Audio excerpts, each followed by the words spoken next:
Have you ever been outsmarted by someone you thought was your friend? The story of Hare and Baboon isn't just a fun tale, it's packed with life lessons about trust, cleverness, and the consequences of greed. So let's dive into the powerful messages behind this classic Ngano. A long time ago, in a village surrounded by tall trees and rolling hills, lived Hare and Baboon.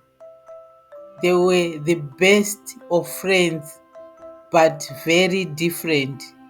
Hare was small, quick, and clever. Baboon was big, strong, but not so sharp. One sunny day, Baboon said, "Hey, let's work together to plant a garden. We'll share the food when it grows." Hare's ears pegged up. "That's a great idea, Baboon. Let's start today."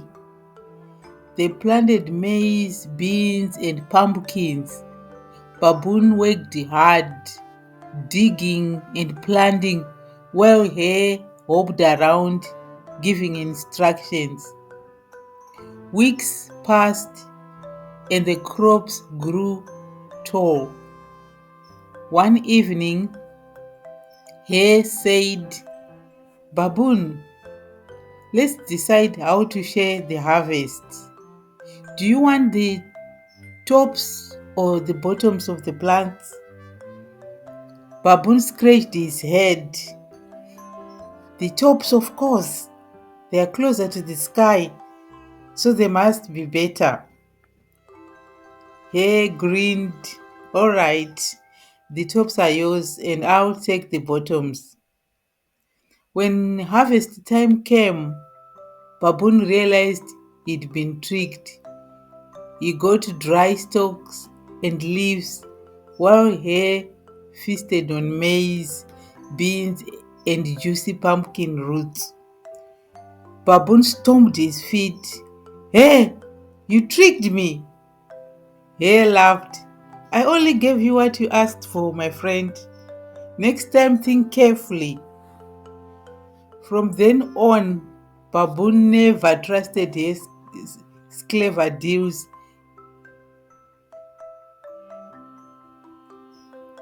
So this story was told to teach others to think before they choose. So the story of Hare and Baboon, the clever trick, teaches several important lessons. So we just want to see what lessons we learn from this story. Number one, we learn that think carefully before making decisions. Baboon quickly chose the tops of the plants without thinking about what he was really getting.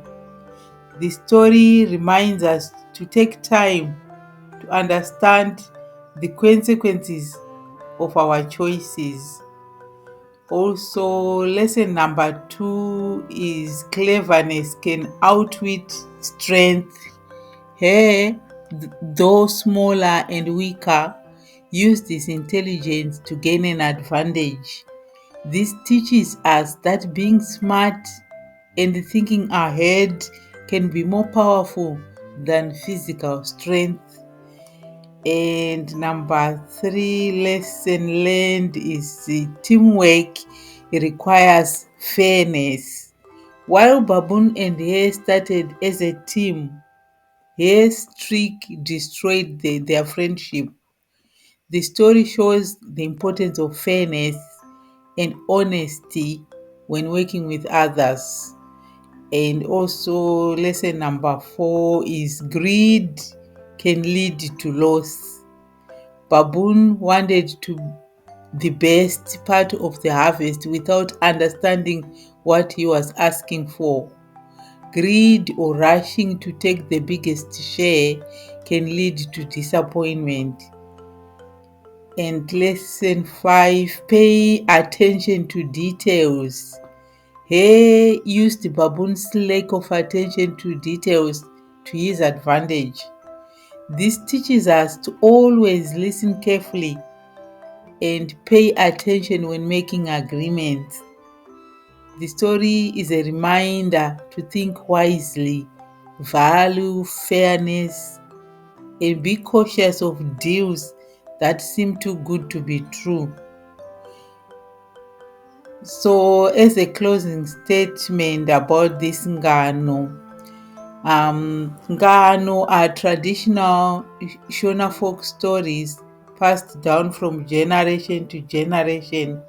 These stories are often told by elders to children, especially in the evening by the fire. Ngano are not just for fun, they have an important purpose in Shona culture. The stories are used to teach children about good behavior, respect, and important life lessons. They explain what is right and wrong, showing the rewards of being clever, kind, or hardworking, and the dangers of being greedy, lazy, or dishonest.